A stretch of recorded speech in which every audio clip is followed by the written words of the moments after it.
I'm David Griffin. It's the 11th of December 2018. I'm here up in Whitwell and I'm talking tonight to Alan Draycott, Ian Sadler, Gary France and Craig Sadler.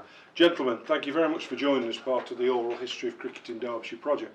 Whitwell itself is quite an unusual place in that of Derbyshire's 708 first-class cricketers, 10 of them were born in this quite tiny village. So it's obviously got something up here in the water, but what I want to do to start with is just look back at the origins of Whitwell Cricket Club. So can you perhaps tell us how the club came into being and when? It started with Whitwell Cricket Club. They formed the club in 1895, which again I've got the minutes books from that year.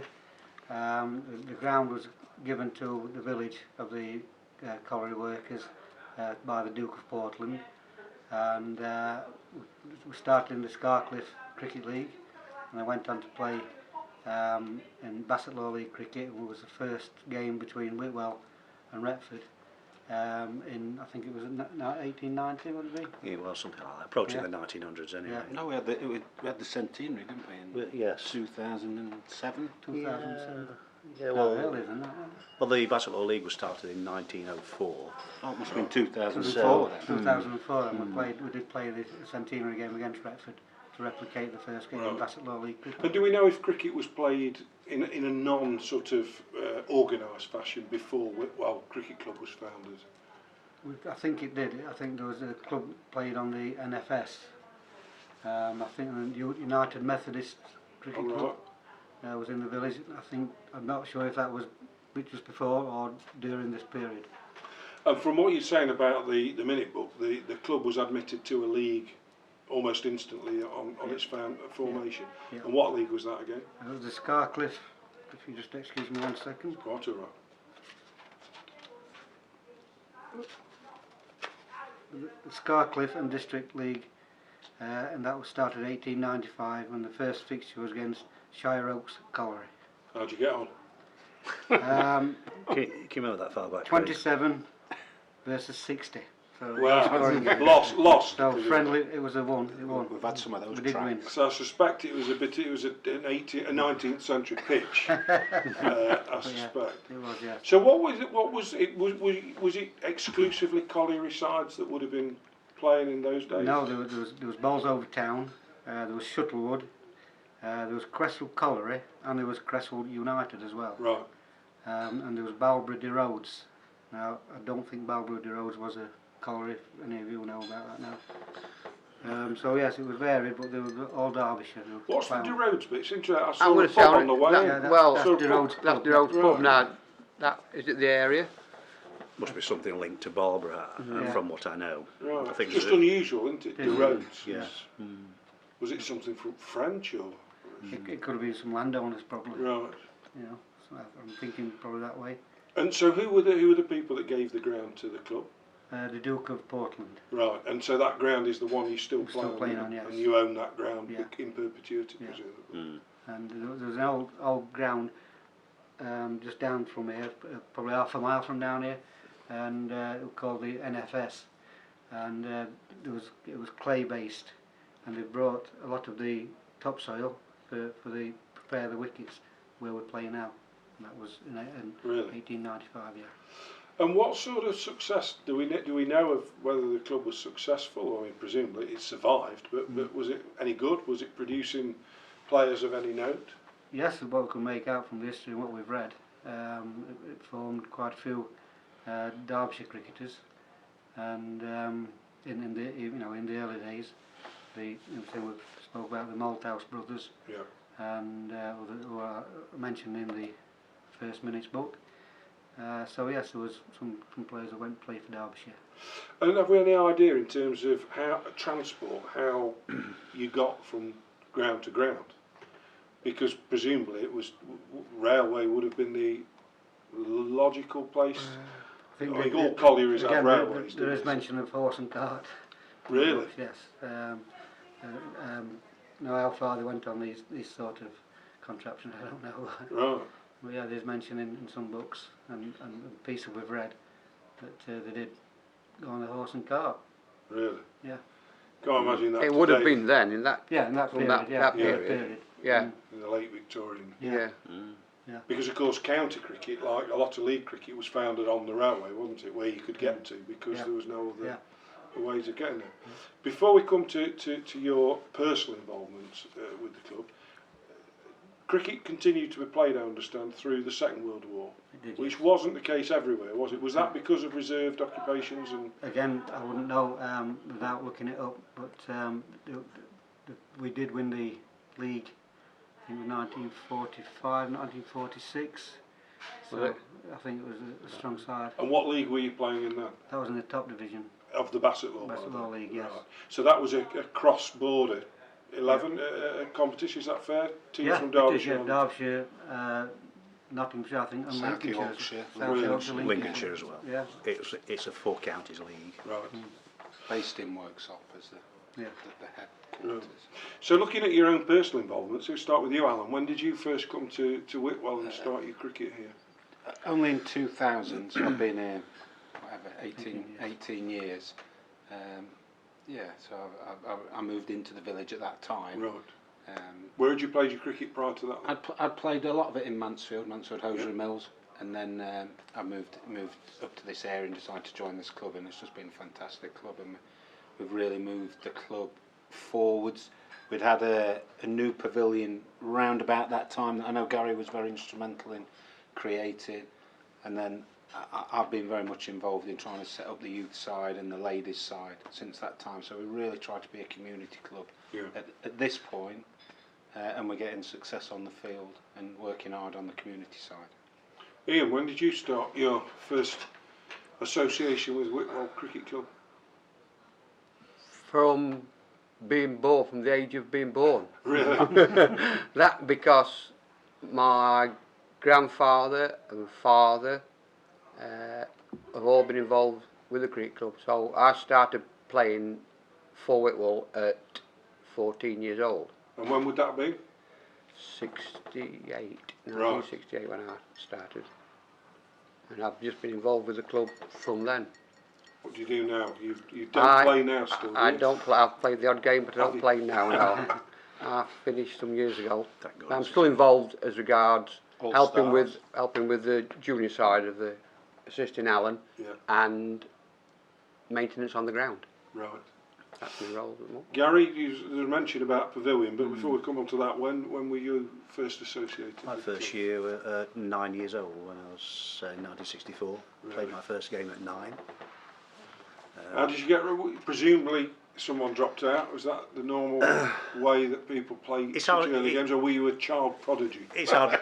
It's hard to remember how it all first started, but I can remember walking through the gate there and sitting on the very edge next to the gate. And then the next week I'd probably sneak a little bit further to the pavilion, and as the weeks went ahead somebody allowed me to score, so I thought I'd absolutely arrived in.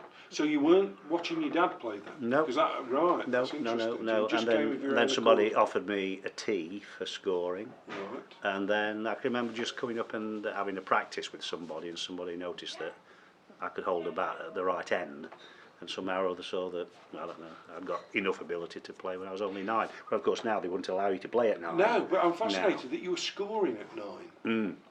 Because I didn't know any numbers, but I was scoring. Just told you to write in a book. No, we had a scoreboard that the plates were in half, and they hooked over, so you never took them off. You just slid them over. Right. And how long did your playing association last? Oh gosh, till I was my last game of cricket was when I was 48. Right. So quite a number of years. Yeah. Craig. Again, of course, Ian, well, I said, came up here when I was kind of very early on, 1, 2-year-old, I can't remember, but both granddad was involved, all the families being involved. Family was involved in the first meeting of the club, and so we've just developed from there, from cricket-wise, and again, similar to Gary, who's come up, watched cricket as kids, and then of course there was a little bit of coaching, not like it is nowadays, but it was on grass. We started doing that, and through that we started an under-18 side as the youth cricket, and started with the youth cricket and then I first started with the second team in 1972, and it's continued from there. I was captain for the first 11 for a number of years, and now I'm proud president of the club. Excellent. And gone through what everybody does, coaching side of it with the juniors, and just been I involved. think that not as somebody else can disagree with me, I think that Whitwell Cricket Club has always had a youth team for as long as I can remember. Am I right there or I not? think it started in '68, didn't it? Yeah, it did. Never had a break from having No. a youth team somewhere in its culture. Yeah, it was mid 60s when it started, mid to late 60s when when they just had an under 18s. Yes. It was just the under 18s. That's yeah. all it was Yes. then. Which has been, in my opinion, anyway, one of the lifebloods of the club. Yeah. Because you've constantly got young people feeding in. Interesting about the fact it was a colliery club at the outset. When did Whitwell Colliery close? 86. 1986. So were the challenges with having coal miners playing cricket when presumably they work in shifts and things like that, or was it always easy to get a team out on a weekend? It would always be a lot easier than it is now. Really? Yeah. Because they were dead keen to play. Yeah. I've heard that some places the games would start a little later to allow people to finish the shifts. Is that Yeah, that's true, is it? It is, yeah. 2:30 when they. Yeah. Really? Yeah. So when did the reliance on, well, I'm assuming there was a reliance on colliery cricketers to play for the club, but when would that have gone with the colliery or Probably a little bit before, actually. Right. Yeah, you know, I don't think it was, I wouldn't class Whitwell as a colliery village. You know, the village, like your Cresswell Yep. and things like that. You wouldn't class Whitwell as a colliery village, although it had got a colliery in it, because Yep. there was a lot of agriculture Right. roundabouts, Yeah. and people would be dragged in from that as well to play. The Steeply Works down here, that's been going for since, you know, works have been going from, I can't remember when that started. So when did the club then become Whitwell Welfare Cricket Club? Because that's what it was when I started. Yeah, So it went from the colliery to the welfare. yeah, it was, it was. It was Whitwell. didn't It was. WWCC. Yeah, yeah. It used to be Whitwell. Well, it used to be Whitwell Welfare Cricket Club, didn't it? Welfare Colliery Cricket. Colliery Cricket Club. Yeah. And then I don't know when they dropped the colliery. Like I say, it went to Whitwell Welfare Yeah. Cricket Club. And in the Probably it would have been. It probably dropped the colliery when the colliery shut. in the late 1980s, the welfare was dropped off to just become Whitwell Whitwell Cricket Cricket Club, Club yeah. because there was no colliery. Yeah. No welfare. No welfare. Right. No. 86. Yeah. 86 was the last presentation. Before of that, I would say, even when I first started in '72, it was 50-50, wasn't it? There wasn't 11 players on that field who No, who- wasn't No, really no, they a weren't. colliery No, based. no, it weren't. Yeah. Base because club. same as No, it was, mainly a farming community as well. Yeah. And you know, 'cause there was Tony Walker, wasn't there, from Yeah. farmer, It was. and so Yeah. it wasn't full, you know, it was school teachers and everything, weren't we? Yeah. You were from the colliery though, but you were at the Both me colliery. and Craig, yeah. You and Craig were. Yeah. Well, I can remember playing a friendly somewhere in Derbyshire, one particular Sunday, and somebody said, "What do you normally give miners for the tea?" That was down at Dunstall. Was it? And the reply was, "I don't know because none of us have worked down the mine." Yeah, Really? Yes. that was at Dunstall in the Hague Trophy. Was it? And what did they get? We had a lovely tea. It wasn't bread and jam, or bread and dripping. We had a lot of beer after. Yeah, we did. So going back to what I said right at the start, you had 10 cricketers that were born in Whitwell that played for Derbyshire, first 11, and there were others who played, you know, second 11 cricket and played for other counties. And I suppose the two most famous ones would be Chris Adams and Les Jackson. Yeah. What do we know about Les's formative years in Whitwell, if at all? Because I know in your one of your notebooks and minute books you showed me earlier, there was a selection of a young Les back in the 1940s. So what do we know? He was born in the village, wasn't he? Yeah, it was Whitwell. Only thing I can recollect, not to do with his cricket, I know he had his job for the coal board at the time. He was chauffeur for the area director because he could play cricket. He Yeah. got that job. Yeah, I understood he worked underground to start with, but once he got his contract at Derbyshire, they kind of looked after him Yeah. a bit. Yeah. And therefore he was given probably a safer job, I Yeah. suppose, and certainly a less onerous Yeah. job. So presumably you got to know Les in. Yes, well, Yeah. very well, yeah. What, Yeah. what kind of chap did he? lovely bloke, Really? Very nice quiet. bloke. Very Yeah, quiet, very unassuming. Yeah, And did he talk cricket much? yes, Yeah. I love to talk Yeah. cricket. yeah. But he could be sat in that corner and he wouldn't say a word. He could be sat there now, wouldn't say a word about it unless you approached him.